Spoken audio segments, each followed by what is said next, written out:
Le brouillard s'accrochait aux montagnes de Pinhaven dans le Vermont ce matin-là de décembre, transformant le monde en une peinture d'ombres et de givre. Noah Barrett serra le volant de son vieux camion postal, les yeux plissés derrière le pare-brise, où la glace dessinait des arabesques. Le thermomètre affichait -12.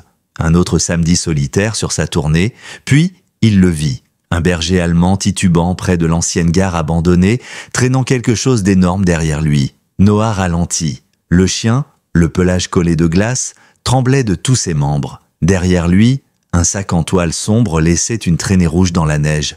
Du sang, le cœur de Noah s'emballa. Il freina brusquement, sortit en tremblant et s'approcha prudemment. Le chien s'arrêta, ses yeux bruns cherchant les siens, avec une détresse presque humaine. Noah s'agenouilla près du sac.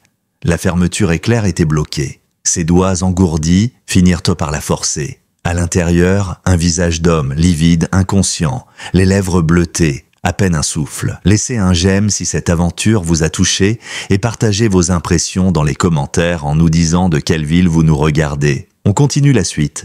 Pinhaven, Vermont, était le genre de petite ville où tout le monde connaissait le facteur par son prénom, où les voisins se saluaient encore depuis leur porche et où l'hiver ne pardonnait rien. 3000 habitants à peine, lovés au creux des montagnes vertes. En décembre, les températures plongeaient à 15 degrés sous zéro, transformant le paysage en carte postale magnifique et cruelle. L'ancienne gare de Pinhaven, elle, se dressait à la lisière de la ville, vestige d'une époque révolue. Fermée depuis les années 80, ses murs de briques s'effritaient, les vitres étaient clouées de planches et la plateforme fissurée par le gel. Les adolescents du coin y bravaient parfois les panneaux « Interdiction d'entrée ». Mais la plupart des habitants détournaient simplement le regard en passant. Noah Barrett avait 52 ans et portait sur son visage chaque année passée sous le vent et la pluie. 28 ans de service à la poste, une chevelure poivre et sel, une légère claudication héritée d'une vieille chute, et ses yeux doux et attentifs de ceux qui passent leur journée seuls à observer le monde. Divorcé depuis 3 ans, son ex-femme, Johanna, avait refait sa vie à la vitesse de l'éclair avec un riche entrepreneur du coin. Et sa belle-fille, Megan, 25 ans, ne lui parlait plus depuis 2 ans. Il avait tenté de l'appeler 47 fois, puis avait cessé de compter. Son petit appartement au-dessus de la quincaillerie de Main Street n'était qu'une pièce unique avec un lit, une table et une vieille télévision. Chaque soir, il dressait la table pour 2, par habitude. Et chaque soir, il mangeait seul. L'homme dans le sac s'appelait William Sutton, mais tout le monde le connaissait sous le nom de Bill. 62 ans, cheveux argentés, costume impeccable, partenaire principal chez Sutton & Reeves Finance, un cabinet d'investissement réputé. Il vivait dans les hauteurs à Hillcrest Estates, quartier fermé où les maisons coûtaient plus que la plupart ne gagneraient en une vie. Marié depuis 32 ans à Catherine. Un fils unique, Ethan, mort 3 ans plus tôt, à 22 ans dans un accident de voiture. Bill conduisait ce soir-là, ivre. Il ne s'en était jamais remis. Le chien lui s'appelait Max, 7 ans, 85 kilos de force et de loyauté. Il appartenait à Ethan. Le garçon l'avait sauvé d'un foyer après des maltraitances. Depuis, Max portait sur le flanc une cicatrice en forme de croissant, souvenir d'un passé brutal. Quand Ethan mourut, Catherine garda le chien. Bill, lui, ne pouvait même pas le regarder sans revoir son fils. Ce qu'il ignorait, ce que Catherine ignorait aussi, c'était que Max était malade. Un cancer incurable, silencieux. Le vétérinaire ne le découvrirait que bien plus tard. Mais ce matin-là, Max n'avait qu'une mission, sauver l'homme que son maître aimait le plus au monde. Le vendredi 6 décembre avait commencé comme un jour ordinaire dans la maison Sutton. Bill s'était levé à 6 heures, le lit à côté de lui était froid. Catherine dormait dans la chambre d'amis depuis des mois. Il enfila sa tenue de jogging, ses chaussures hors de prix, et attacha à son poignet la montre d'Ethan figée à 10h47, l'heure exacte de l'accident. Il ne l'avait jamais remontée. Il laissa un mot sur le comptoir, partit courir. Ce que le mot ne disait pas, c'est qu'un autre message dormait plié dans sa poche intérieure, une lettre d'adieu. Catherine découvrit la note à 8h. À 8h15, elle appela son mari. Messagerie. À 8h30, la panique commença à la serrer comme un étau. Bill rentrait toujours à 7h30, toujours. Elle appela les voisins, puis l'hôpital. Rien. À 8h45, elle contacta la police. La détective principale, Olivia Hayes, prit l'appel. Voix calme, posée. Homme blanc, 62 ans, cheveux argentés, 6 pieds, disparu vers 6h du matin. Pendant ce temps, Max tournait en rond dans la maison, gémissant devant la porte arrière. Catherine tente de le calmer. « Il va rentrer, mon grand. Il rentre toujours. » Mais Max savait. À 9h15, il bondit contre la porte moustiquaire et la fit voler en éclats. Catherine cria son nom, mais le berger allemand s'était déjà enfoncé dans les bois, sans un regard en arrière. Ce que Catherine ignorait, c'est que Bill n'était pas parti courir. Il s'était dirigé vers l'ancienne gare, à l'écart du monde, l'endroit parfait pour mettre fin à sa douleur. Il s'assit sur la plateforme fissurée, sortit sa lettre les mains tremblantes, il y confessa tout. La mort d'Ethan, la culpabilité, les dettes accumulées en secret, les 2 hypothèques sur la maison, les millions détournés par un associé qu'il avait dénoncé à la SEC. Il terminait son dernier paragraphe quand des pas crissèrent dans la neige derrière lui. « Tu n'aurais pas dû parler, Bill. » Bill se retourna. À 10 mètres, son avocat et ami de 15 ans, Victor Reeves, le regardait d'un air que Bill ne lui avait jamais vu. Un mélange de panique et de rage. « Victor, qu'est-ce que tu fais ici ? Je sais que tu m'as dénoncé, je sais que tu as tout envoyé aux autorités. » Le sang de Bill se glaça. « C'était toi. Tu as volé l'argent ? Ma femme est en train de mourir. Son traitement coûte une fortune, 780 000 $. Et les assurances ont refusé de payer la moitié. Qu'est-ce que j'étais censé faire ? La regarder mourir ? » Bill se leva lentement. « Il y a toujours une autre solution, Victor. »« Non, il n'y en a pas, » hurla Reeves, les yeux injectés de sang. « Tu as tout détruit. Ma carrière, ma vie, ma femme. » Il sortit quelque chose de derrière son dos, une barre de fer. Bill recula trop tard. Le choc fut sec, métallique. Le monde se brisa. Victor se figea. Bill respirait encore, faiblement. Panique. Il ne pouvait pas le laisser vivre. Il attrapa un vieux sac de toile abandonné marqué « G. Morrow, 1985 », y fit glisser le corps inconscient, ajouta des pierres pour l'alourdir. Son plan, revenir la nuit tombée et tout jeter dans le lac gelé. Mais dans les bois, Max avait déjà commencé à chercher. La neige s'était remise à tomber quand Max retrouva la trace. Ses pattes, fendues par le gel, saignaient, mais il avançait, haletant, guidé par un instinct au plus fort que la douleur. Le vent lui fouettait le museau, le givre lui collait aux cils. Il avait perdu la piste plusieurs fois, puis retrouvé un gant imbibé de sang près de la gare. C'était celui de Bill. Max le prit dans sa gueule, huma longuement et se remit à tirer droit devant lui. Chaque foulée était un effort, mais l'image d'Ethan lui revenait encore et encore, la voix du jeune homme, les caresses, les rires. Alors il continua. Vers 3 heures de l'après-midi, il trouva le sac. Il aboya, un son rauque, brisé. Le sac ne bougeait pas. Max tira, grogna, tira encore, trop lourd. Alors il se coucha dessus, son corps contre la toile glacée, partageant ce qu'il restait de sa chaleur. Toute la nuit, dans le silence du blizzard, il resta là, les yeux ouverts, respirant pour deux. À 4 heures du matin, la tempête se calma. Max se redressa, tremblant, et commença à traîner le sac. 20 pieds, puis pause, encore 20 pieds, 3 heures lui furent nécessaires pour franchir un demi-kilomètre. C'est à ce moment-là que Noah Barrett, sur sa tournée du matin, l'aperçut. Un berger allemand tirant une masse sombre sur la neige ensanglantée. Noah sauta du camion, le froid le mordit aussitôt. Il s'approcha lentement. « Hé, mon grand, c'est quoi ça ?» Le chien leva la tête, ses yeux brûlants d'une détresse presque humaine. Noah sentit son estomac se nouer, il s'agenouilla, ouvrit le sac et vit le visage d'un homme, gris, figé, les lèvres bleuâtres. « Oh mon Dieu !» murmura-t-il en sortant son téléphone. « Urgence, quelle est votre situation ? Il y a un homme inconscient, il respire à peine, et il était enfermé dans un sac. Un chien l'a tiré jusqu'ici. » Les minutes suivantes furent floues. Noah couvrit l'homme de sa veste, chercha un pouls, il en trouva un, faible, irrégulier. Le chien s'écroula à côté, les pattes en sang. « Bon garçon, murmura Noah, tu l'as ramené, mon grand. » L'ambulance arriva 7 minutes plus tard, suivie de 2 voitures de police. Les secours s'affairèrent immédiatement. Température corporelle 32 degrés Celsius, rythme cardiaque 38, tension 8/5, lança le chef d'équipe. Choc hypothermique sévère, on le charge maintenant. Un infirmier repoussa le chien. « Désolé, pas d'animaux à bord. »« Attendez, dit Noah, ce chien l'a traîné jusque-là. Regardez ses pattes, le sang. Il a sauvé sa vie. » Les secouristes se regardèrent, puis le chef hocha la tête. « Il vient avec nous. » La détective Olivia Hayes arrive à peine 5 minutes plus tard. 42 ans, manteau long, regard clair et tranchant. Elle observa la scène, Les traces dans la neige, la toile du sac, les pierres à moitié sorties. Quelqu'un a voulu se débarrasser de lui, dit-elle à son adjoint. Elle rejoignit Noah.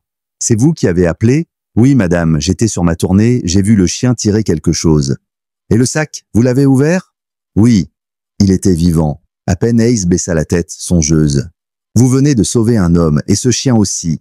L'identité fut confirmée rapidement grâce au portefeuille. William Sutton. Son épouse fut appelée en urgence. Madame Sutton, ici la détective Ace. Nous avons retrouvé votre mari.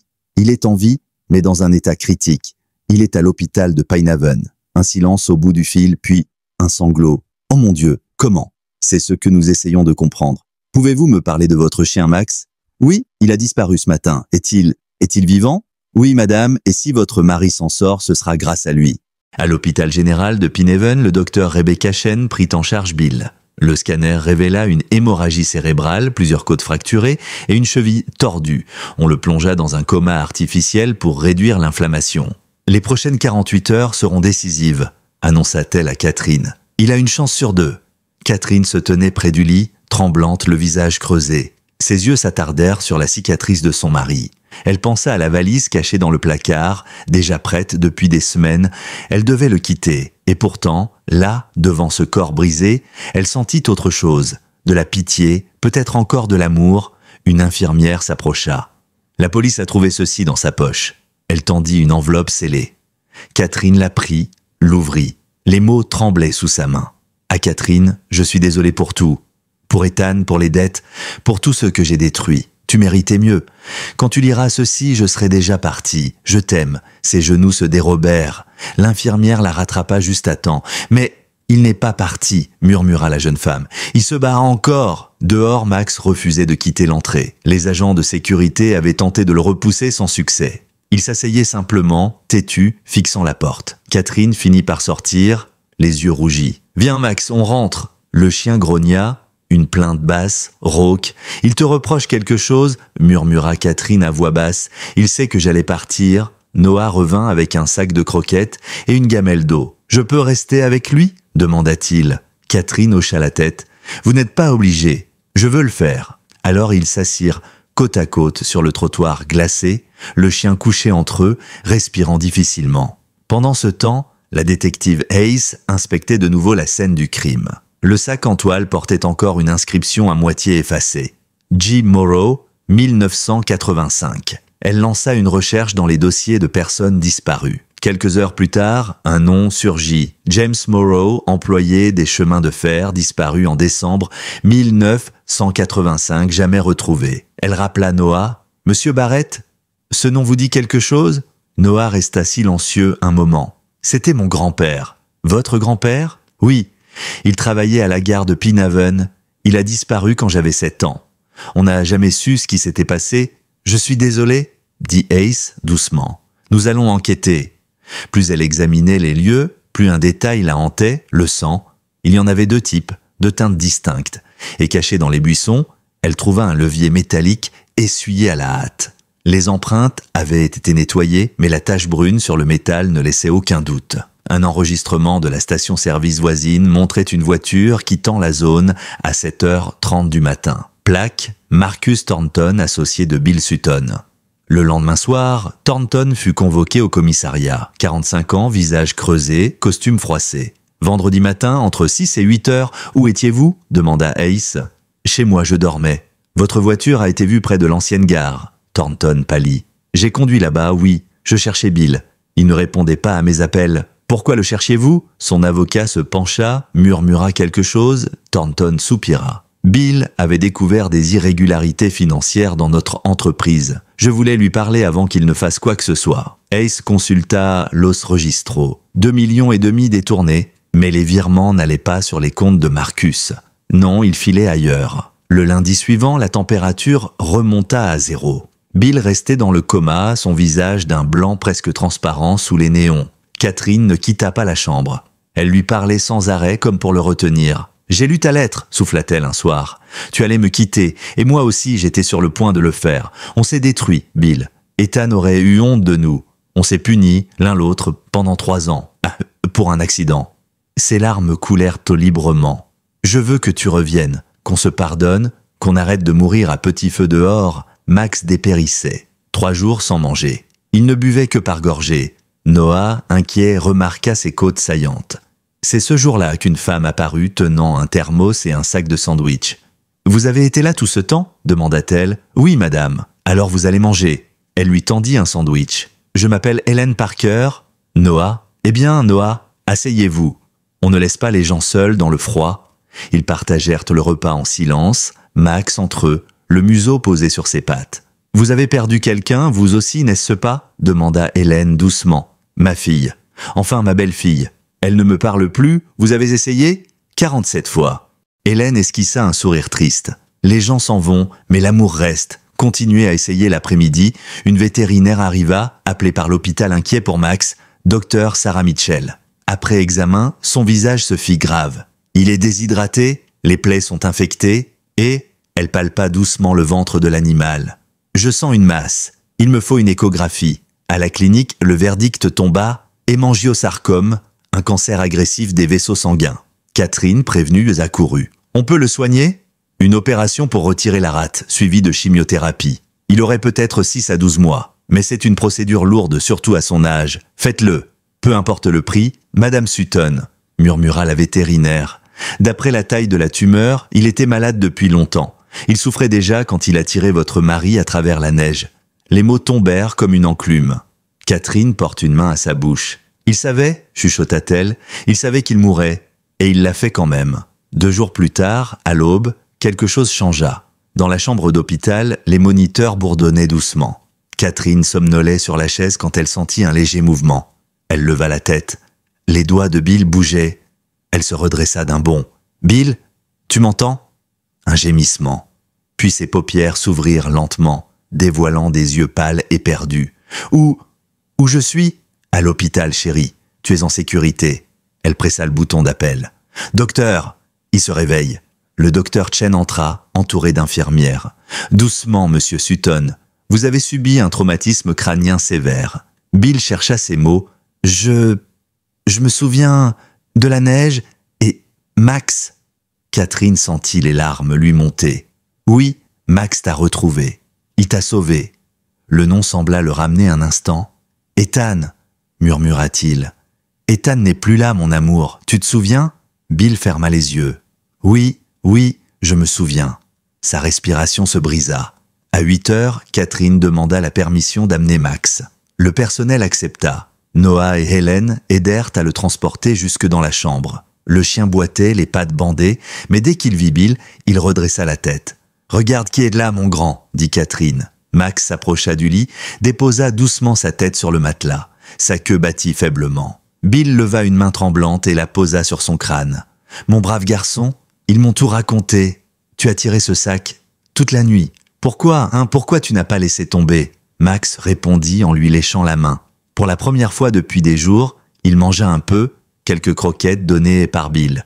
Toute la pièce pleura. Même le docteur Chen dut détourner le regard. À 2 heures de l'après-midi, un bouquet entra dans la chambre. Avec lui, un homme. Costume sombre, sourire crispé. Victor Reeves. « Bill, mon Dieu, je n'arrive pas à croire que tu sois vivant. » Bill le fixa longuement, cherchant dans sa mémoire encore trouble. « Victor ? Oui, c'est moi, ton vieil ami. Quand j'ai appris, j'ai cru que... Enfin, j'ai eu peur de te perdre. » Bill fronça les sourcils. « Tu étais à la gare, non ?» Le sourire de Victor vacilla. « La gare ? Non, pourquoi ? Je crois t'avoir vu ou entendu. Tu as eu un choc terrible, Bill. Ta mémoire doit encore te jouer des tours. » Catherine, silencieuse jusqu'ici, observa attentivement l'échange. Victor posa le bouquet près du lit. « Repose-toi, mon ami, tout ira bien. » Puis il quitta la chambre d'un pas rapide. Dans le couloir, la détective Hayes l'attendait. « Monsieur Reeves, un instant ?» Il se raidit. « Je ne vous parlerai pas sans mon avocat. »« Comme vous voudrez, » répondit-elle avec un sourire neutre. Mais ses instincts hurlaient. Elle demanda aussitôt les relevés téléphoniques de Victor. Une communication avec Bill à 6h45 le matin de l'agression. Durée 3 minutes. Et sa géolocalisation le plaçait précisément près de l'ancienne gare entre 6h30 et 7h45. Elle fit la demande d'un mandat d'arrêt. Pendant ce temps, Marcus Thornton, toujours suspect, fut convoqué de nouveau. Il semblait à bout. « Écoutez, dit-il d'une voix brisée, Je n'ai pas fait ça. Oui, j'ai détourné de l'argent, je ne vais pas mentir, mais pas pour moi. Pour qui alors? Demanda Ace. Pour ma fille. Ils allaient la tuer. Expliquez-vous. Marcus prit sa tête entre ses mains. J'ai tout perdu après la mort de mon fils. Mon mariage, ma maison, j'ai commencé à jouer. Les dettes se sont accumulées. Des gens dangereux sont venus. Ils ont menacé Emma. Ils m'ont dit de trouver presque 3 millions en 2 semaines. Alors oui, j'ai volé. Mais je n'ai jamais levé la main sur Bill. Je le jure sur la tombe de mon fils. Ace le fixa longuement. Il disait la vérité. Elle le sentait. Mais il fallait des preuves. 2 jours plus tard, le dossier révéla quelque chose d'inattendu. Les transferts n'allaient pas sur les comptes de Marcus, mais sur une société offshore appartenant à Victor Reeve. Le puzzle prenait forme. Bill, entre-temps, recouvrait peu à peu la mémoire. Ace vint le voir pour un interrogatoire complet. « Racontez-moi tout ce dont vous vous souvenez, dit-elle en installant l'enregistreur. Je me souviens m'être assis sur le quai, la lettre dans la main. Il faisait si froid. Je voulais en finir. Puis j'ai entendu des pas derrière moi. Une voix a dit « Tu n'aurais pas dû parler. » Une voix masculine ? Oui. Je me suis retourné et j'ai vu... Il fronça les sourcils, le regard flou. « Victor, oui, c'était lui. Je me souviens maintenant. Que s'est-il passé ensuite ? Il m'a dit que j'avais ruiné sa vie, que sa femme allait mourir sans l'argent. J'ai essayé de lui parler, mais il a pris quelque chose, une barre de fer. Sa respiration s'accéléra. Il m'a frappé. Après, plus rien. Merci, monsieur Sutton. C'est suffisant pour un mandat. 1 heure plus tard, les officiers perquisitionnaient le bureau de Victor Reeves. Il avait disparu. Sa secrétaire affirma qu'il était parti tôt le matin avec une valise. Les caméras de sécurité de l'aéroport de Boston le captèrent à la porte d'embarquement pour un vol vers les îles Caïmans. Les marshals fédéraux l'arrêtèrent avant qu'il ne monte à bord. En garde à vue, Victor resta muet. Son avocat, maître Jonathan Webb, plaida la détresse. « Mon client a vu sa femme mourir lentement d'un cancer. Il a commis des fautes, oui, mais il n'est pas un meurtrier. » Les preuves racontaient autre chose. Les relevés bancaires, le sang sur ses chaussures, les empreintes partielles sur le levier et surtout le sac de voyage dans le coffre de sa voiture contenant des liens, du ruban adhésif et une bâche. De quoi terminer le travail. Pendant ce temps, Marcus Thornton fut blanchi. Les charges tombèrent. Quand il sortit du tribunal, sa fille Emma se jeta dans ses bras. « Je savais que tu n'avais rien fait, papa. » Marcus pleurait ouvertement. « J'ai quand même volé, ma chérie. Et je vais devoir réparer ça. On le fera ensemble. » Ce soir-là, Helen Parker, la vieille dame au thermos, se présenta à la porte de Marcus. Emma ouvrit. « Je cherche Marcus Thornton. » Marcus apparut derrière sa fille, bouche bée. « Maman ?» Emma resta figée. « Maman ?» Hélène pleurait déjà. « Je t'ai cherché, Marcus. Des années en liesse, je t'ai perdu 2 fois. Je ne veux plus te perdre. » Il hocha la tête, incapable de parler. Ils s'enlacèrent longuement, les larmes se mêlant au soulagement. Dehors, la neige tombait à gros flocons. Dans le hall de l'hôpital, Noah observait la scène de loin à travers la vitre. Son téléphone pesait dans sa poche, 47 appels. Aucun n'avait jamais eu de réponse. Il inspira profondément, composa de nouveau le numéro de Megan. La tonalité retentit. 1 fois, 2 fois, 3. Allô ? La voix le figea. Megan, c'est moi. Un silence, long, presque irréel. Je ne sais pas quoi dire, murmura-t-elle. Tu n'as rien à dire. Je voulais juste entendre ta voix. Pourquoi maintenant, après tout ce temps ? Parce que j'ai passé 2 ans à croire que tu ne voulais plus de moi. Un bruit de doigts sur un écran, puis un souffle. Mon Dieu, ton numéro était bloqué. C'est Richard qui l'avait fait. Il m'a dit que tu ne voulais plus me parler. Noah ferma les yeux. Je n'ai jamais cessé d'essayer, Megan. Jamais. La voix de sa fille se brisa. Je suis tellement désolé, papa. Ils parlèrent pendant 2 heures, de tout et de rien, de ce qu'ils avaient y manqué. Quand il raccrocha, les yeux pleins de larmes, Hélène s'assit à côté de lui.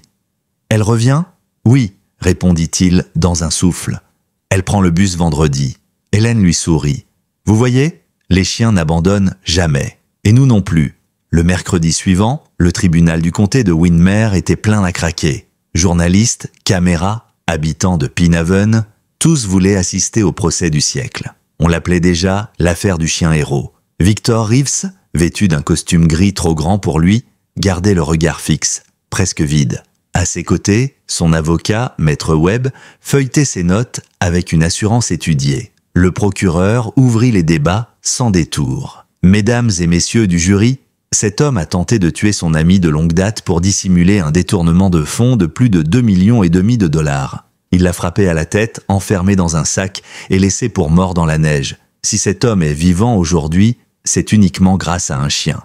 Maître Webb se leva lentement.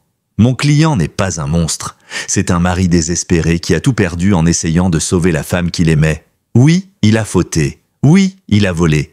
Mais il n'a jamais voulu tuer. Bill suivait le procès depuis le banc des témoins. Il marchait à l'aide d'une canne, le visage plus mince, mais ses yeux brillaient d'une lucidité retrouvée. Quand son nom fut appelé, la salle entière retint son souffle. Il s'approcha de la barre, prêt à raconter. « Monsieur Sutton, pouvez-vous nous décrire ce qui s'est passé le matin du 6 décembre ?» demanda le procureur. Bill inspira longuement. « Je suis allé à l'ancienne gare. J'avais décidé d'en finir. J'ai écrit une lettre d'adieu à ma femme. Depuis Victor est apparu, il m'a reproché d'avoir dénoncé ses détournements. Il disait que sa femme allait mourir sans cet argent. Quand j'ai refusé de me taire, il m'a frappé. Je n'ai plus rien vu. » Maître Webb s'approcha. « Monsieur Sutton, vous reconnaissez avoir voulu vous suicider ce matin-là ? » ?»« Oui. Donc, vous vouliez mourir. Est-il possible que mon client, sans le vouloir, ait interrompu ce geste ?» Le procureur bondit. « Objection. Rejeté ?» trancha le juge. Bill se redressa, la voix ferme. « Non, Victor n'a rien interrompu. Il m'a presque achevé. Ce chien, Max, c'est lui qui m'a sauvé. Pas lui ?» Webb insista. « Vous avez reçu un coup à la tête. Êtes-vous sûr de ce que vous affirmez ?» Bill fixa Victor. « Aussi sûr que je suis debout ici. » Le témoignage de Bill, appuyé par les preuves matérielles, acheva de sceller le sort de Victor Reeves. Après 8 heures de délibération, le verdict tomba, coupable de détournement de fonds, obstruction à la justice et tentative de meurtre au second degré. Le juge prononça la peine. 25 ans de prison, libération conditionnelle possible après 15. Victor resta de marbre. Dans le public, sa fille déclata en sanglots. Catherine s'approcha d'elle à la sortie de la salle. « Je suis désolée, dit-elle doucement, pour ta mère et pour ton père. » La jeune femme leva des yeux pleins de larmes. « Vous avez encore votre mari. Moi, je n'ai plus personne. » Catherine voulut répondre, mais aucun mot ne vint. Il n'y avait pas de réponse simple. Pendant ce temps, la santé de Max déclinait. Le vétérinaire avait été honnête. Le cancer progressait vite. Bill refusait de se l'admettre, s'accrochant à chaque petit mieux. Catherine, elle, voyait la vérité s'écrire dans les yeux fatigués du chien. Un soir, elle dit doucement « Il a tant donné, Bill. Il mérite de partir en paix. Non, il s'en sortira. On lui doit ça. Tu veux lui imposer encore de la douleur ? Tu veux qu'il souffre juste pour te sentir moins coupable. » Les mots frappèrent un fort. Bill se leva brusquement, la voix éraillée. « Tu parles de douleur, j'ai conduit ivre et j'ai tué notre fils. Je vivrai avec ça jusqu'à mon dernier souffle. Alors ne me parle pas de souffrance. » Catherine serre les poings. « Et moi, tu crois que je ne souffre pas ? Tu crois que je n'ai pas voulu mourir, moi aussi ?» Le silence tomba. Puis elle ajouta, d'une voix plus douce, « On doit se prendre à laisser partir ceux qu'on aime, Bill. Max a déjà tout donné. » Le lendemain, ils prirent ensemble la décision la plus difficile. Soins palliatifs. Pas d'opération, pas de chimio, seulement de l'amour, du confort et du temps. 3 semaines plus tard, Bill fut autorisé à rentrer chez lui. Trop faible pour monter les escaliers, il installa un lit au rez-de-chaussée. Max dormait à côté, sur un grand tapis. Chaque soir, Bill lui racontait des histoires d'Ethan. « Tu sais, il t'a choisi alors que j'étais contre. Il disait que tu avais besoin de nous. J'avais tort, Max. C'est nous qui avions besoin de toi. » Noah venait tous les jours. Il apportait des croquettes, de la soupe, parfois des fleurs. Hélène passait aussi, une présence maternelle et apaisante. La petite communauté s'était reconstruite autour du chien mourant, comme si tous voulaient lui rendre un peu de ce qu'il avait offert. Le samedi soir, la respiration de Max changea. Catherine se réveilla la première. « Bill, réveille-toi !» Il ouvrit les yeux. Max haletait, faiblement. Ils s'agenouillèrent à ses côtés, l'un d'un côté, l'autre de l'autre. « Merci, mon vieux, » murmura Bill. « Pour tout, pour Ethan, pour moi, pour nous. » Les larmes de Catherine tombaient sur le pelage du chien. « Tu as été le meilleur des amis. Ethan t'attend maintenant. » Max leva les yeux vers eux une dernière fois. Sa queue remua à peine, puis il s'éteignit dans un souffle. Le lendemain, le docteur Mitchell confirma son décès. Bill demanda « Est-ce qu'on peut l'enterrer à côté d'Ethan ?» Catherine hocha la tête. « Oui, ils doivent être ensemble. » Les funérailles eurent lieu 3 jours plus tard, à l'église communautaire de Pinhaven. 400 personnes s'entassèrent dans la petite nef, certains venus de plusieurs villes voisines. Des journalistes filmaient depuis l'extérieur. Max reposait dans un cercueil en bois clair, orné d'une plaque. Max, loyal, courageux, héros. Le pasteur prit la parole. Nous sommes ici pour honorer un être qui a montré ce que l'amour pur signifie. Dans les Écritures, Dieu confie à l'homme les animaux comme compagnons. Max a accompli cette mission avec une fidélité divine. Puis Bill monta à la tribune. Il tremblait légèrement, soutenu par sa canne. Max n'était pas mon chien. Il était celui de mon fils. Ethan l'avait trouvé dans un refuge. Il avait été battu, brûlé, affamé. J'avais dit non.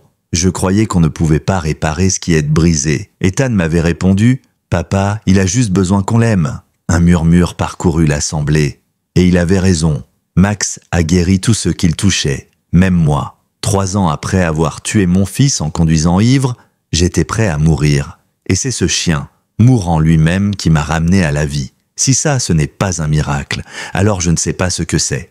L'ovation dura de longues minutes. Catherine parle ensuite, sa voix tremblante.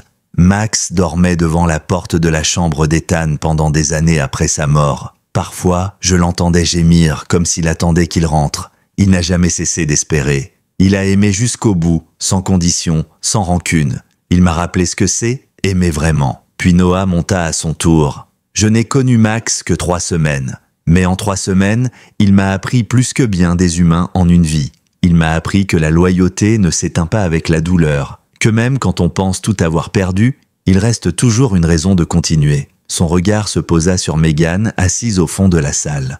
À cause de lui, j'ai trouvé le courage d'appeler ma fille. Et aujourd'hui, elle est ici.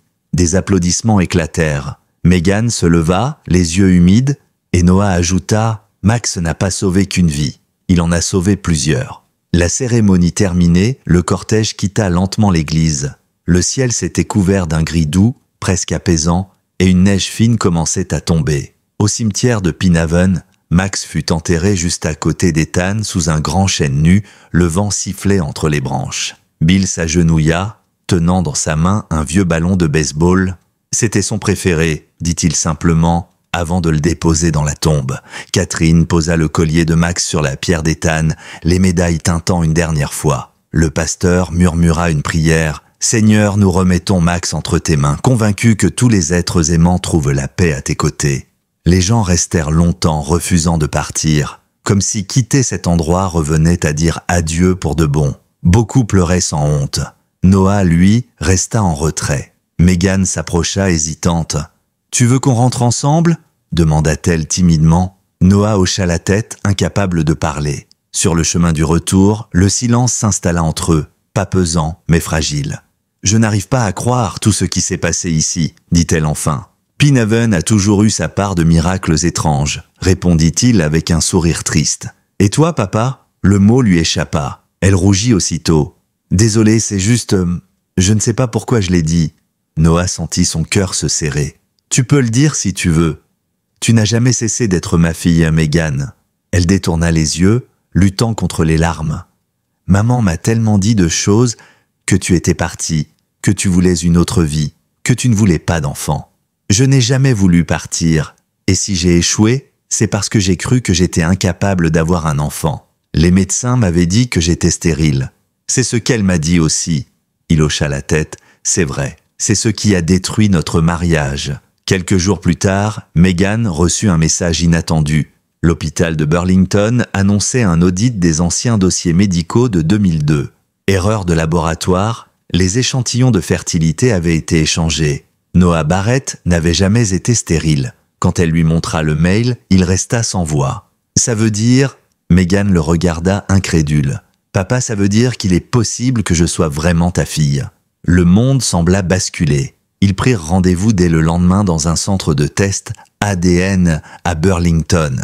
La technicienne professionnelle expliqua « Nous allons prélever un échantillon buccal à chacun. Les résultats peuvent être disponibles en 6 heures, moyennant un supplément. »« On veut les résultats aujourd'hui, » répondit Noah sans hésiter. Ils attendirent dans un petit dîner près du lac. Ni l'un ni l'autre ne toucha à son café. Megan triturait sa cuillère sans fin. « Tu sais, quand j'étais petite, je me disais que tu me ressemblais quand je riais. Et maman disait que c'était juste une coïncidence. Noah sourit doucement. Je t'ai toujours vu comme ma fille, même quand on m'a dit que je ne pouvais pas l'être. Tu ne peux pas imaginer combien de fois j'ai voulu savoir la vérité. À 2 heures précises, le téléphone de Megan vibra. Elle décrocha. « Allô ? Oui, je suis avec lui. » Un silence, puis ses yeux s'embuèrent. « D'accord, merci. » Elle posa le téléphone sur la table, tremblante. « Alors ?» demanda Noah d'une voix étouffée. Elle sortit le mail, le lui montra. Probabilité de parenté biologique. 99,97%. Noah lut les chiffres encore et encore. Son souffle se coupa. Il leva les yeux vers elle. « Tu es ma fille ?» Megan hocha la tête, les larmes ruisselant sur ses joues. « Je suis ta fille. » Ils se prirent dans les bras, éclatant en sanglots au milieu du café. Les clients s'étaient tus. Certains essuyaient leurs propres larmes. Après 25 ans de malentendus et de mensonges, la vérité les avait enfin réunis. De retour à Pinehaven, Hélène les attendait sur le perron avec un sourire complice.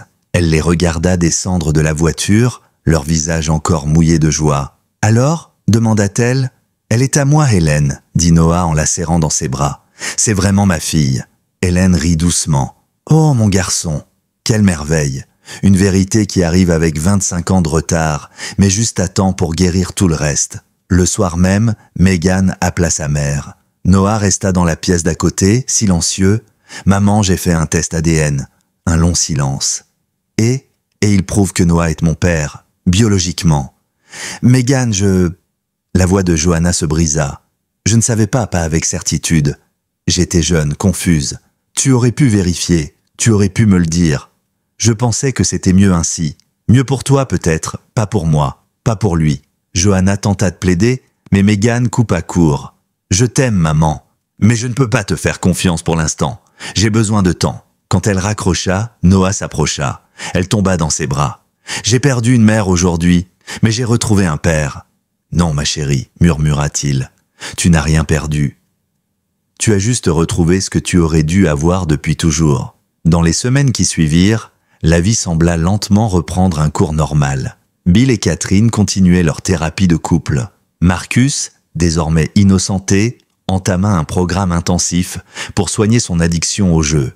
Hélène l'accueillit chez elle avec sa fille Emma. « La famille, disait-elle, c'est ce qu'on choisit de réparer, pas seulement ce qu'on hérite. » C'est Noah qui eut l'idée un matin alors qu'il marchait devant les ruines de l'ancienne gare, désormais couverte de neige et de fleurs laissées pour Max. « Et si on lui donnait une seconde vie ?» proposa-t-il à Bill et Catherine. « On pourrait y créer un refuge pour les vieux chiens, les malades, les oubliés. On l'appellerait Max's Second Chance. » Bill sourit pour la première fois depuis des semaines. « J'adore. Ce serait parfait. » Catherine acquiesça. Max n'aurait pas voulu de statue ou de plaque. Il aurait voulu sauver d'autres vies. En moins d'1 mois, grâce aux dons de toute la ville et à l'aide de la presse, le projet prit forme. La gare fut rénovée, repeinte, transformée en centre d'accueil chaleureux avec des box, une salle vétérinaire et un petit bureau. Bill utilisa une partie de son indemnité d'assurance pour financer les travaux. Noah en devint le directeur, épaulé par Megan, qui quitta Boston pour s'installer définitivement à Pinehaven. Le refuge ouvrit officiellement ses portes le 15 janvier, un mois jour pour jour après la mort de Max. Les habitants se rassemblèrent dans la cour, les chiens aboyant joyeusement autour d'eux. Le pasteur bénit les lieux. « D'un endroit de mort, vous avez fait renaître la vie. » Noah prit la parole, la voix légèrement tremblante. « Ce lieu est né d'un chien qui a refusé d'abandonner. Il nous a rappelé que la loyauté, la vraie, ne s'éteint jamais. Ici, chaque animal aura sa seconde chance. » La foule applaudit longuement. Le premier pensionnaire arriva ce même soir. Un vieux berger allemand de 9 ans nommé Shadow, sourd d'une oreille et atteint d'arthrite.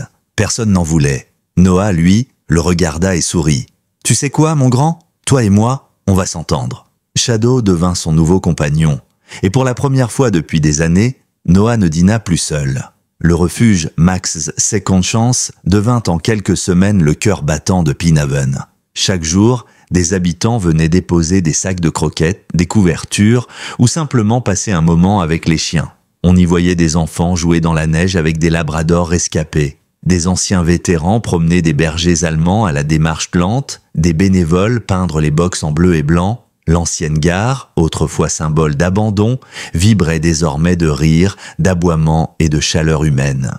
Noah arrivait chaque matin à 6 heures, accompagné de Shadow, son nouveau compagnon. Le vieux chien, malgré ses articulations raides, le suivait partout, son regard intelligent toujours tourné vers lui. « Tu sais, mon grand ?» lui disait souvent Noah en nettoyant les enclos, « si Max t'avait connu, il t'aurait adopté tout de suite. » Shadow levait la tête comme s'il comprenait. Un après-midi, alors qu'il pelletait la neige devant le refuge, Noah vit une voiture s'arrêter. Une femme en descendit, emmitouflée dans un manteau de laine beige. C'était Johanna, son ex-femme. Il resta figé, l'appel à la main. « Salut Noah !»« Johanna ?»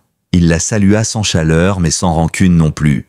Elle regarda autour d'elle. « C'est magnifique, ce que tu as fait ici.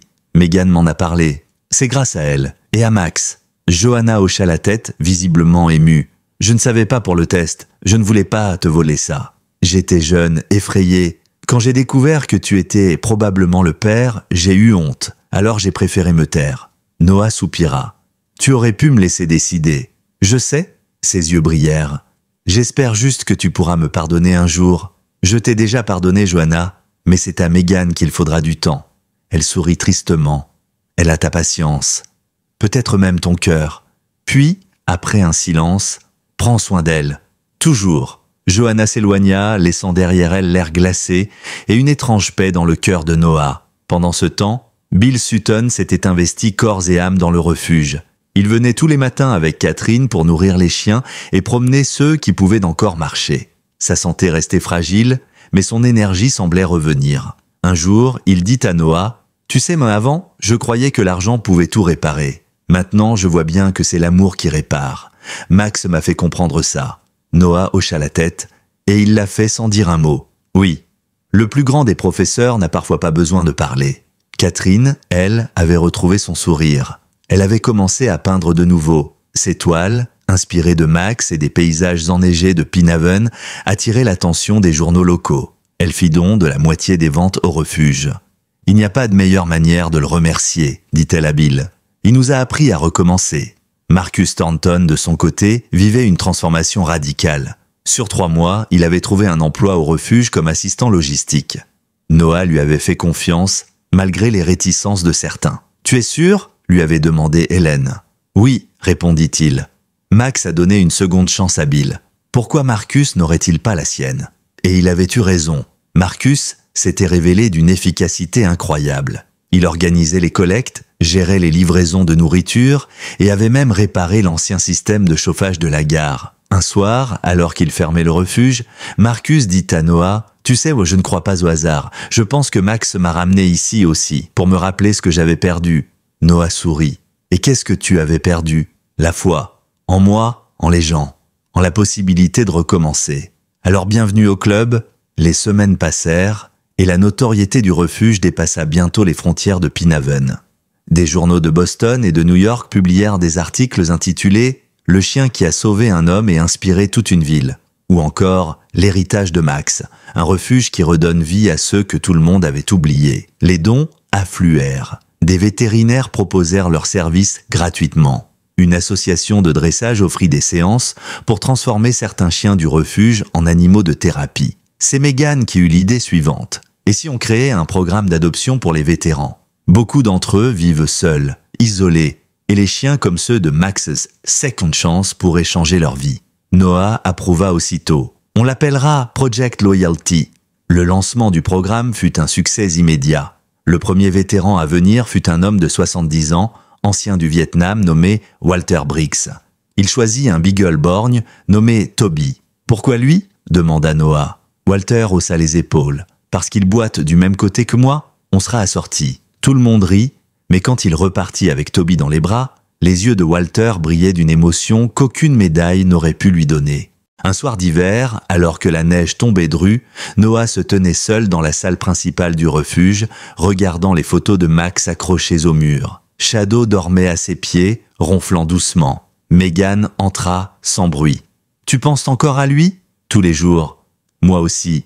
Mais je crois qu'il est encore là. » Noah sourit. « Oui, je crois aussi. Dans tout ça. » Il montra les chiens, les lumières, la vie qui animait la gare. « Tu sais, reprit Megan, quand j'étais petite, j'avais peur des orages, et tu disais toujours que les chiens sentent les tempêtes avant nous, qu'ils savent quand il faut rester fort. C'est vrai, et Max l'a senti aussi. Il a tenu bon pour sauver Bill et peut-être pour nous sauver tous.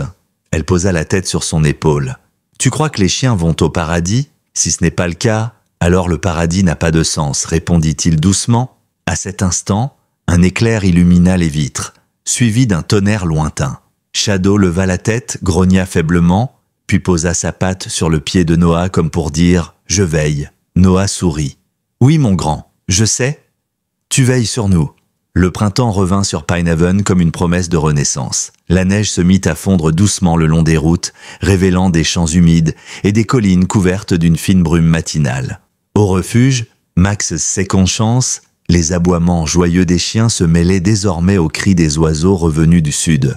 Chaque jour apportait son lot d'arrivées et d'adoptions. Et pour Noah, chaque adoption était une victoire. Un matin, alors qu'il remplissait les gamelles dans la cour, une petite fille s'approcha timidement. Elle devait avoir 8 ans, les cheveux roux emmêlés sous une tuque rose. À ses côtés marchait sa mère, une femme fatiguée mais souriante. « Bonjour, dit Noah, vous venez pour une adoption ?» La mère hocha la tête. « Ma fille a perdu son père l'an dernier. Il était pompier. On pensait que, peut-être, un chien pourrait lui redonner un peu de lumière. » Noah s'agenouilla devant la fillette. « Tu t'appelles comment ?» « Lily. Enchantée, Lily. Tu veux que je te présente quelques amis à 4 pattes ?» Elle hocha timidement la tête, et Noah l'emmena jusqu'à l'enclos où se reposait un vieux golden retriever nommé Rusty. Il a 8 ans. Il adore les enfants et les longues siestes. Lily tendit la main. Rusty s'approcha, posa sa truffe dans sa paume, puis remua doucement la queue. La fillette éclata d'un petit rire. La mère essuya discrètement une larme. « Je crois qu'il vient de choisir, » dit Noah avec un sourire. En fin de journée, quand elles repartirent avec Rusty sur la banquette arrière, Lily se retourna pour lui faire signe. Ce simple geste, ce petit salut, suffisait à rappeler à Noah pourquoi il avait fondé cet endroit. Max aurait approuvé. Quelques semaines plus tard, un grand événement fut organisé. La première journée du souvenir de Max, une fête annuelle pour célébrer les animaux et leur sauvetage. Toute la ville de Pinehaven s'était mobilisée. Les stands de nourriture bordaient la place principale. Les enfants portaient des oreilles de chien en carton et un immense portrait de Max trônait sur le mur du refuge. Bill et Catherine étaient là, main dans la main, plus soudés que jamais. Catherine vendait des toiles représentant les chiens du refuge, tandis que Bill faisait visiter les locaux aux visiteurs. Hélène, élégante malgré ses cheveux argentés, s'occupait d'un stand de pâtisserie avec sa petite fille Emma. Marcus, désormais sobre depuis 6 mois, animait une conférence sur la réinsertion professionnelle et la gestion des dettes. « Ce que j'ai appris, disait-il au micro, c'est que la honte vous tue plus lentement que la faim. Mais ici, dans cet endroit, personne ne vous regarde comme un échec. On vous regarde comme quelqu'un qui essaie. Et c'est tout ce qui compte. » Les gens applaudirent, certains les larmes aux yeux. Noah, lui, observait la scène appuyée contre le mur de la gare rénovée. Shadow dormait à ses pieds, la tête posée sur ses chaussures. Megan vint le rejoindre avec 2 cafés. « Tu te rends compte de ce que tu as créé ?» dit-elle. « Ce n'est pas moi, répondit-il. C'est Max. Je n'ai fait que suivre sa trace. » Elle sourit. « Il t'a laissé un sacré héritage. Un héritage vivant. » Soudain, la voix de Bill retentit dans le haut-parleur. « Mes amis, approchez. On va inaugurer la statue de Max, réalisée par un sculpteur local et financée par tous vos dons. » La foule se rassembla autour du socle recouvert d'un drap. Bill s'éclaircit la voix. Ce chien n'était pas seulement un héros. Il était un symbole de loyauté, de pardon et de seconde chance. Grâce à lui, j'ai retrouvé ma femme, ma vie et même ma foi en l'humanité. Il tire doucement le drap. Sous les applaudissements, apparut une statue en bronze.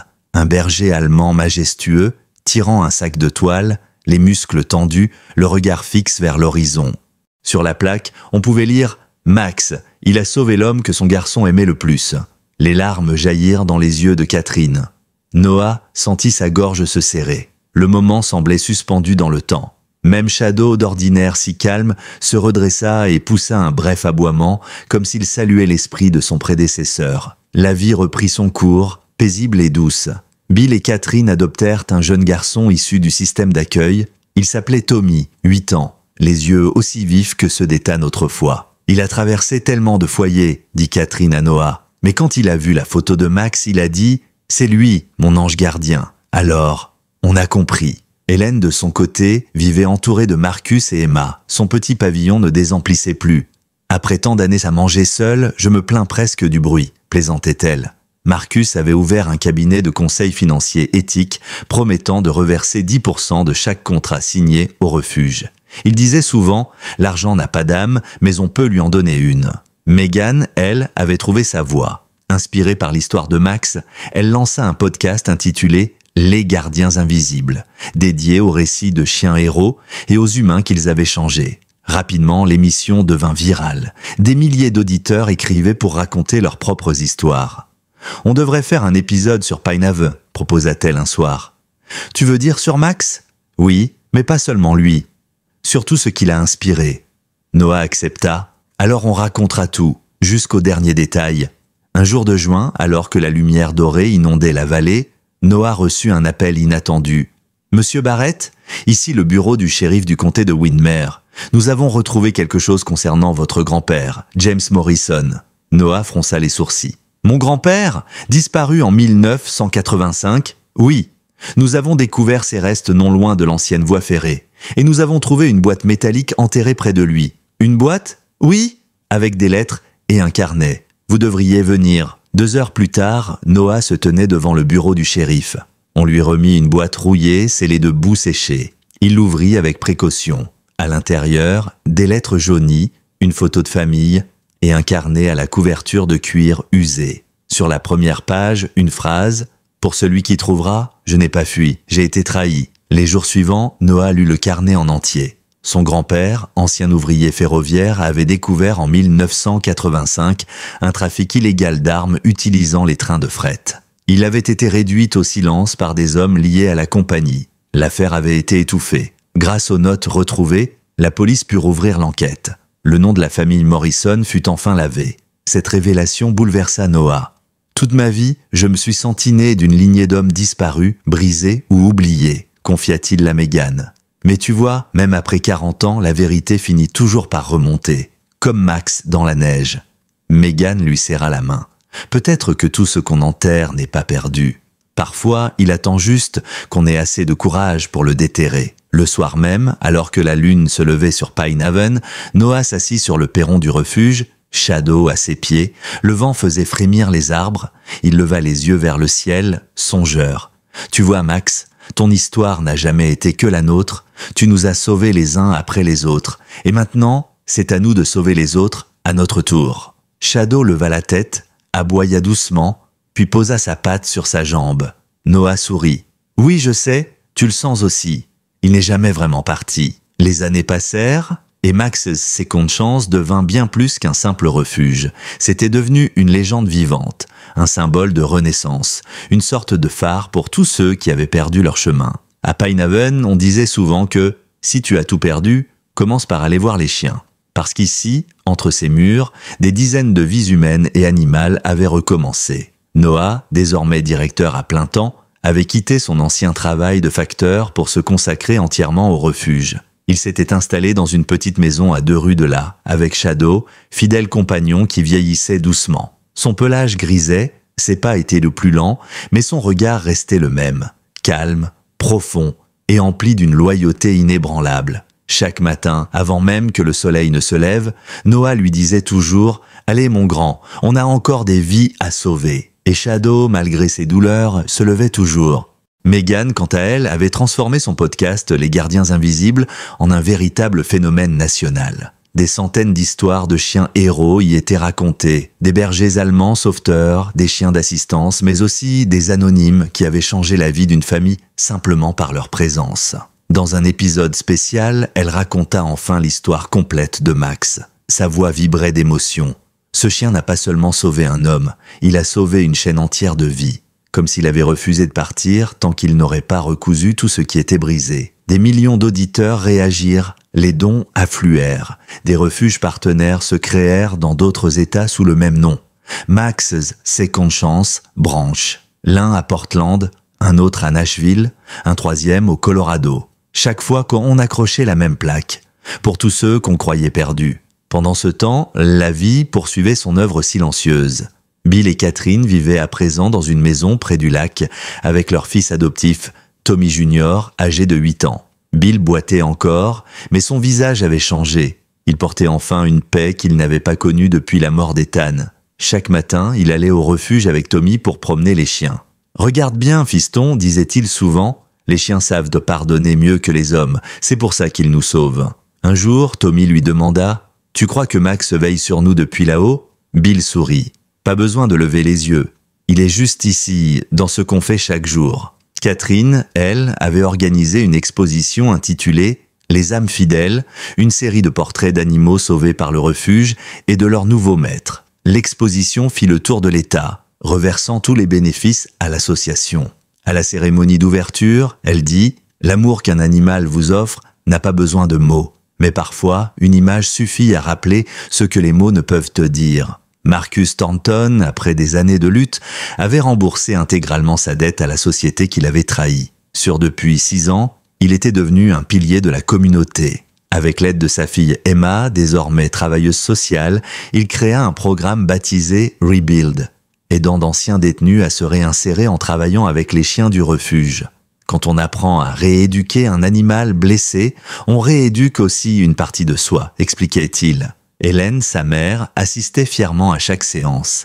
Elle avait vieilli, mais son esprit demeurait vif. « Tu vois, Marcus, lui disait-elle souvent, le monde t'a puni, mais Dieu t'a laissé le temps de réparer. Et c'est bien plus fort qu'un pardon. » Un soir d'hiver, la neige tomba à gros flocons, recouvrant tout Pinhaven d'un manteau blanc. Noah, Megan, Bill, Catherine, Marcus, Emma et Hélène s'étaient réunis dans la grande salle du refuge. Shadow dormait près du poêle, ronflant doucement. Sur la table, des bougies brûlaient et une grande photo de Max trônait au centre. C'était devenu une tradition. Chaque 6 décembre, ils se réunissaient ici pour commémorer le jour où Max avait tiré Bill des griffes de la mort. Noah leva son verre à Max, qui nous a appris que le courage ne se mesure pas à la force, mais à la loyauté. À Max, répétèrent-ils tous d'une seule voix. Catherine ajouta doucement « Vous savez, j'ai longtemps cru que la mort était la fin. Mais maintenant, je crois que c'est juste une transformation. Max n'a jamais disparu. Il a simplement changé de forme. » « Je suis d'accord, » répondit Hélène. « Chaque fois qu'un chien qu'on sauve trouve une famille, c'est comme si une étincelle de Max se rallumait quelque part. » Le silence se fit. Le feu crépitait. Dehors, la neige tombait en silence. Puis Tommy Junior, du haut de ses 8 ans, brisa la quiétude. « Quand je serai grand, moi aussi je sauverai des chiens. Et des gens comme Max. » Bill pose une main sur son épaule, les yeux humides. « Tu feras encore mieux, fiston, tu sauveras des cœurs. » Le lendemain matin, un événement inattendu bouleversa tout Pinhaven. Un violent incendie éclata dans un immeuble résidentiel à l'autre bout de la ville. Plusieurs habitants furent coincés à l'intérieur. Les pompiers arrivèrent en renfort, mais la fumée dense compliquait tout.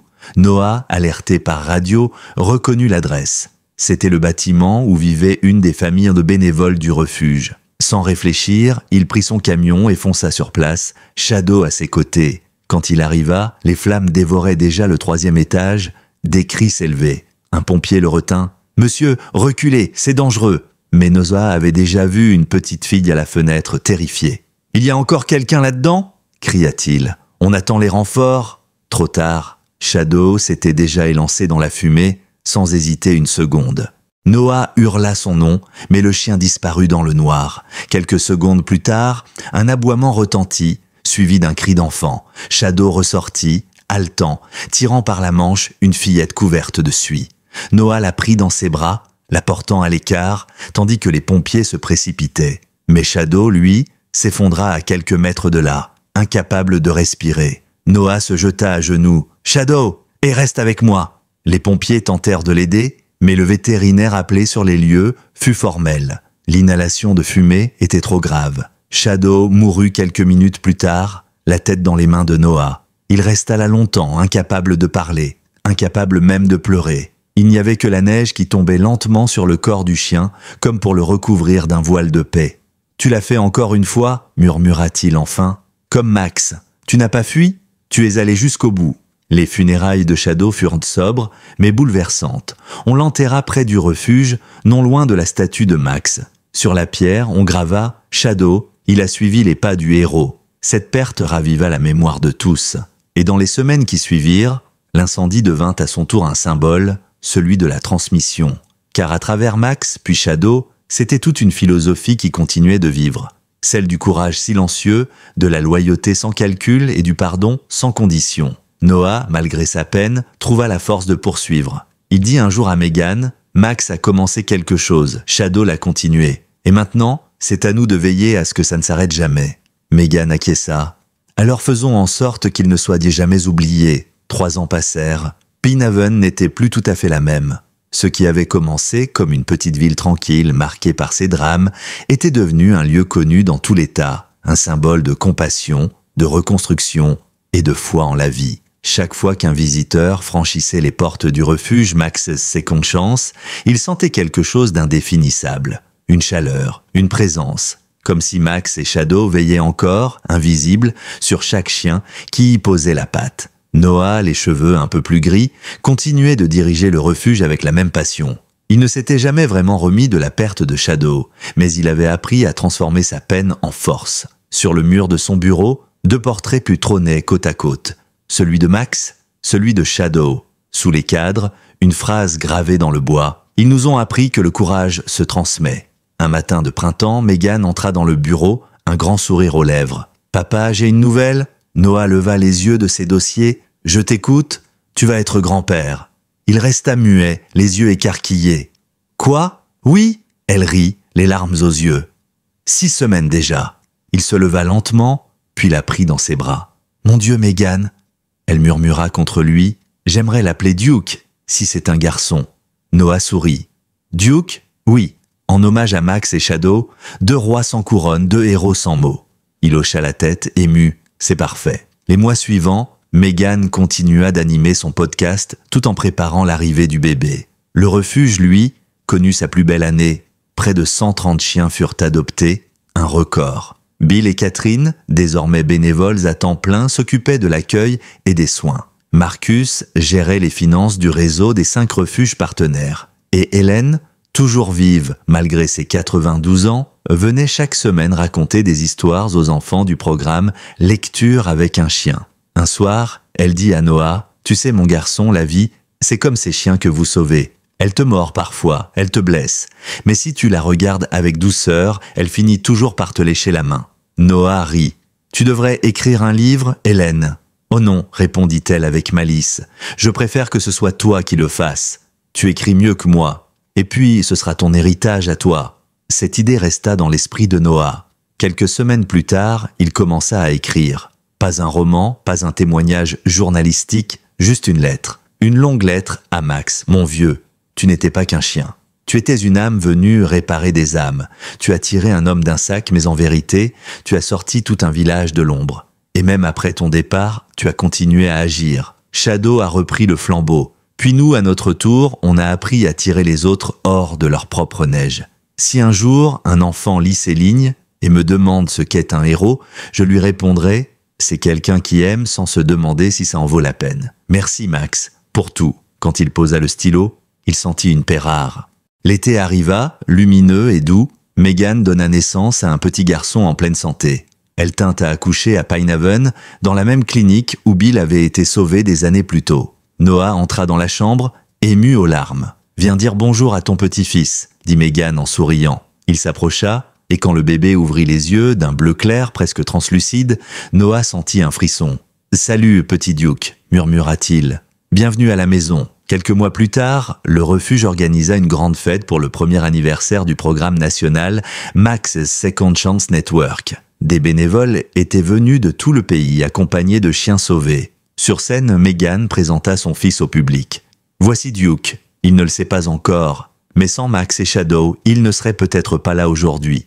Parce que ce sont eux qui ont sauvé mon père, puis moi, puis tout ce que nous sommes devenus. » Elle leva les yeux vers le ciel. Certains héros portent des uniformes. D'autres ont 4 pattes. Et parfois, ce sont eux qui nous apprennent à être humains.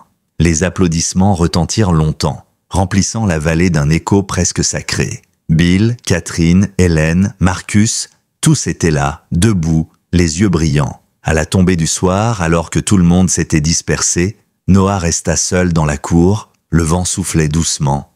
Les lumières du refuge projetaient des reflets dorés sur la statue de Max. Il s'approcha, posa une main sur le bronze froid et chuchota « Tu peux te reposer maintenant, vieux frère, on continuera. » Une brise passa, légère, et pendant un bref instant, il crut entendre un aboiement au loin, pas celui d'un chien ordinaire. Non, un son familier, profond, reconnaissable entre mille. Il sourit. « Ouais, je t'ai entendu. » Les années suivantes furent douces. Penhaven prospéra. Le refuge continua d'accueillir, d'aimer, de réparer. Et quand Duke grandit, il passa ses journées à courir entre les enclos, à rire, à apprendre les noms des chiens par cœur. « Celui-là a ses chances », disait-il fièrement. « Et lui, c'est brave. » Un soir d'automne, alors que le soleil se couchait derrière les collines, Noah s'assit sur le vieux banc, face à la statue. Duke, 6 ans, s'installa sur ses genoux. « Papy ? Oui, mon garçon ?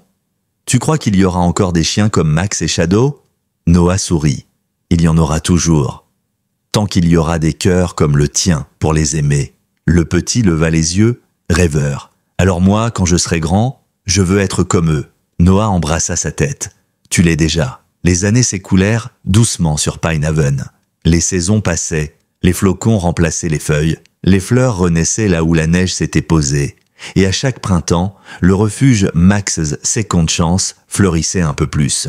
De nouveaux bâtiments avaient été construits, de nouveaux bénévoles étaient arrivés, mais l'esprit du lieu n'avait pas changé.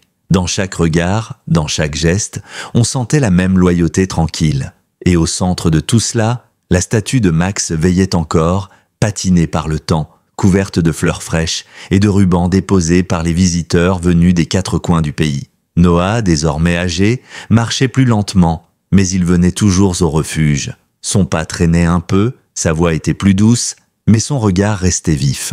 Ce matin-là, il s'était arrêté devant l'enclos principal, où un jeune berger allemand bondissait joyeusement. Duke, son petit-fils, à présent adolescent, jouait avec lui, riant à gorge déployée. « Calme-toi, Titan !» cria le garçon en riant alors que le chien lui sautait presque dans les bras. Noah s'approcha, appuyé sur sa canne. « Il t'aime bien, celui-là ?»« Ouais, » répondit Duke. « C'est comme s'il me connaissait déjà. Peut-être bien qu'il te connaît d'une certaine manière. » Le garçon leva les yeux, intrigué. « Tu veux dire, comme Max et Shadow ?»« Exactement. » Noah lui sourit. « Ces chiens n'arrivent jamais ici par hasard. Ils sont envoyés à ceux qui en ont besoin, même s'ils ne le savent pas encore. » Duke caressa le museau de Titan. « Alors je crois que c'est mon tour de continuer, hein ?» Noah hocha la tête, la voix chargée d'émotion. « Oui, mon garçon, c'est ton tour. » Ce soir-là, la famille Barrett au complet se réunit au refuge pour célébrer les 30 ans de Max's Second Chance. Il y avait des rires, de la musique, des lumières suspendues aux arbres. Catherine, toujours aussi gracieuse malgré les années, peignait un nouveau tableau, la silhouette d'un chien dressé sous la lune. Bill tenait un discours simple mais profond. Quand je repense à tout ce que ce lieu a traversé, à la neige, aux pertes, aux miracles, je me dis qu'on n'a jamais vraiment fondé un refuge pour chiens. On a fondé un refuge pour âmes. Megan présenta un court-métrage retraçant l'histoire du refuge. Sur l'écran, les images défilaient, Max tirant le sac, Shadow dans les flammes, puis toutes les vies sauvées après eux. À la fin, les visages de Max et de Shadow apparurent côte à côte.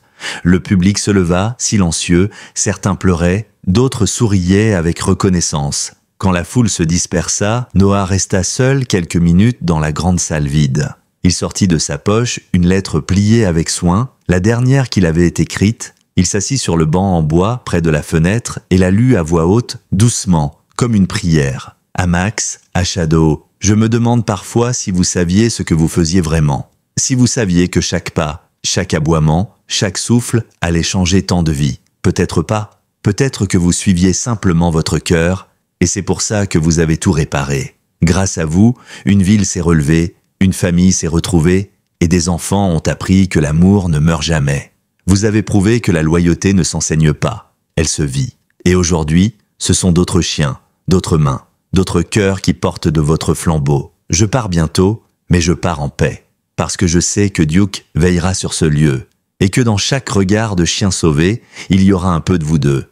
Merci de m'avoir appris à aimer sans condition.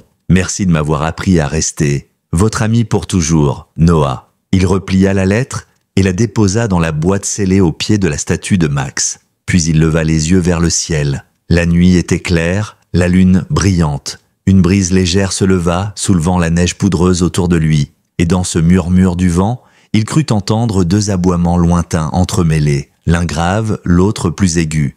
Il sourit. Je savais que vous étiez là. » Quelques mois plus tard, au printemps, Pinehaven se réveilla sous un ciel rose et doré. Duke, désormais jeune adulte, s'occupait du refuge avec passion. Titan courait autour de lui, joyeux, insatiable. Les habitants venaient toujours, comme avant, mais une nouvelle génération de visages animait désormais les lieux. Un matin, alors que la lumière filtrait à travers les vitres de l'ancienne gare, Duke trouva la lettre de son grand-père, soigneusement encadrée, accrochée au mur principal. Il la lut en silence, puis leva les yeux vers la statue de Max. Le vent fit tinter les clochettes suspendues au porche. « Je te promets, Max, » murmura-t-il, « je ferai en sorte que ton histoire ne s'arrête jamais. » Titan s'approcha, posa sa tête contre sa main. « Allez, viens, mon grand, » dit Duke en souriant. « On a encore des âmes à sauver. » Il ouvrit les portes du refuge, laissant entrer la lumière du matin. Et alors qu'il s'éloignait, un rayon de soleil frappa la plaque de la statue. Les lettres, gravées, semblèrent y briller d'une lumière nouvelle. Max, loyal, courageux, héros. Sous cette phrase, quelqu'un avait ajouté à la main « et pour toujours vivant dans ceux qu'il a aimés ».